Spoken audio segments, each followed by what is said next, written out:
Velomobile Build 2.0. The goal of this build is to reduce the overall weight of the vehicle by using carbon fiber instead of wood core with fiberglass. And the first step in doing that is to figure out the wheel wells, because the wheel well will determine the angle of the sides, because they really need to be even with the angle of the wheels. And I'm planning on a 7-degree camber to the wheels. That's the angle that the wheel is to the body. 7 degrees is kind of typically what's used, and it's what my struts are designed for. So I have this piece of 1/4-inch foam that I cut out to use as a template for the wheel well on the first Velomobile. And on this build, the wheel well will be just a little bit smaller. It'll be 50 centimeters across, or just a little under that. And it will be instead 38 centimeters high instead of, I want to say, maybe 41 on the original build.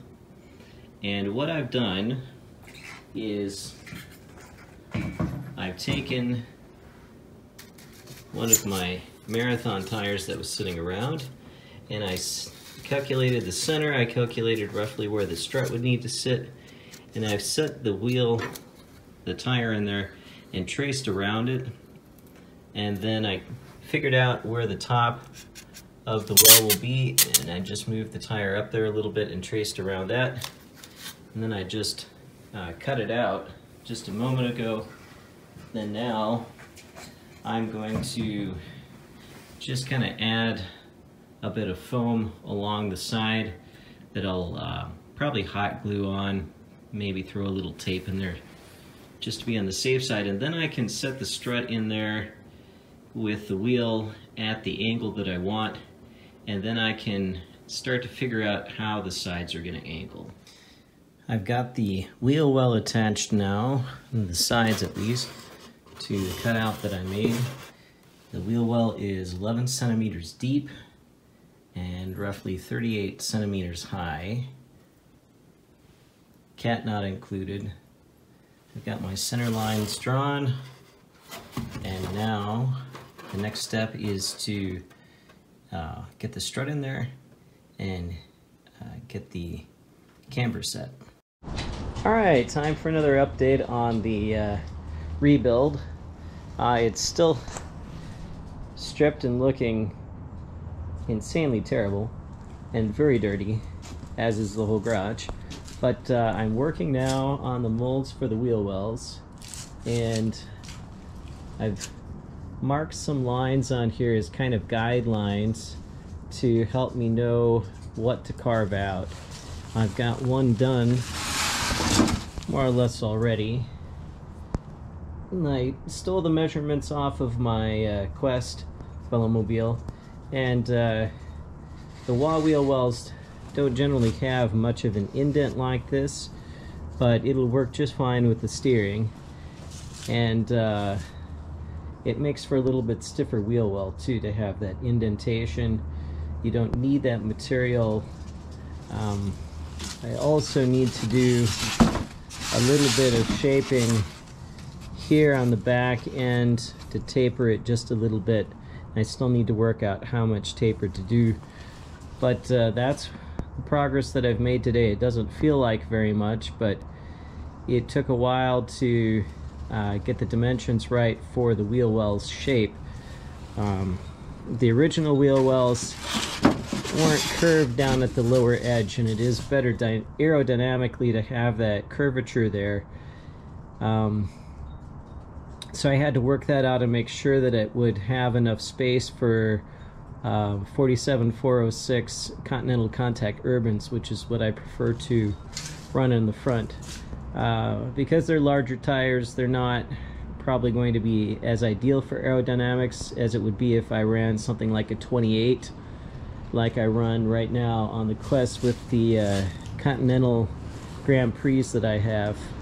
Unfortunately, those are no longer made, so when that set wears out, that's it for those. But I like the speed that I get from the Contact Urbans, They ride really nicely, and it raises the front of the Velomobile up because, of course, I have problems with ground clearance on my WAW because the rear is elevated a little bit too much. So anyway, that's today's progress, and that's probably about as far as I'll get for a while. I have to go back to normal work week next week, so I won't have as much time to work on the wheel wells. I'm working today on applying some sheetrock mud to the wheel well molds for the Cedar Strip WAW, and I just put a layer of mud here on one of the first wells, and this would be the right side well apparently, and I'm going to apply now on the sides some mud and just show you what I'm doing.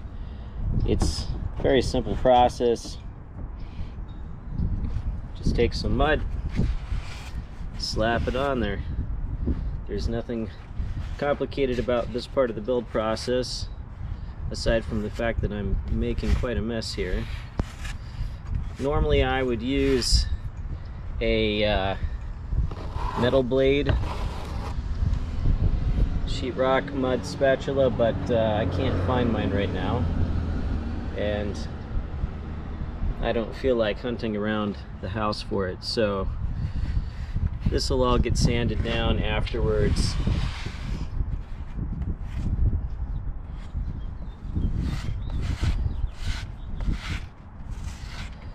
The only reason that I'm putting any mud on here at all is just to get the surface as smooth as possible,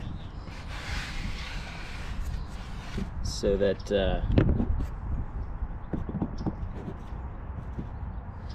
it's going to give me a nice smooth finish when I'm done, when I lay up the carbon fiber. This will obviously again get very well sanded, and then I will probably put a layer of paint on it.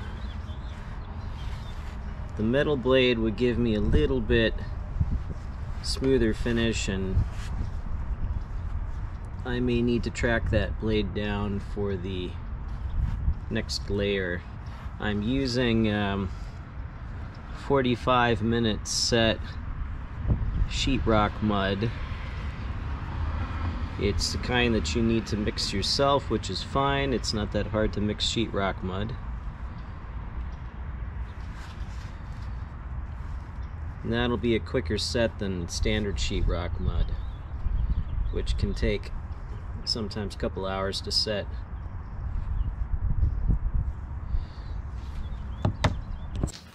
I'm finally back working on the Cedar Strip WAW with the wheel well rebuild.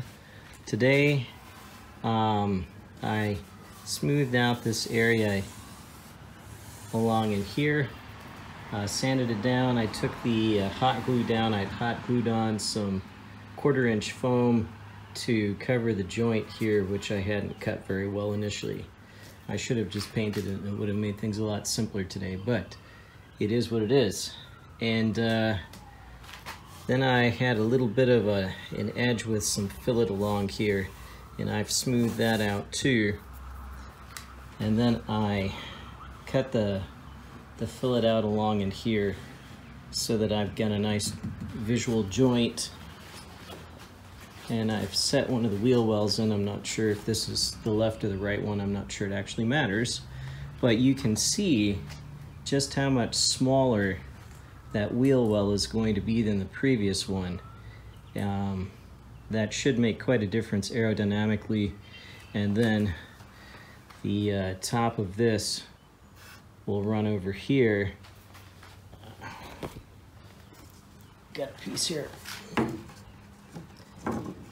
And you can see here how much closer to the bend in the side that's going to place that, and that will hopefully help some with aerodynamics.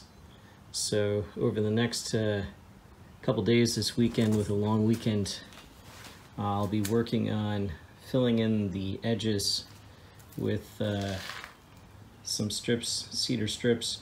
Then I'll fiberglass over that, and then I can start laying up the new wheel wells.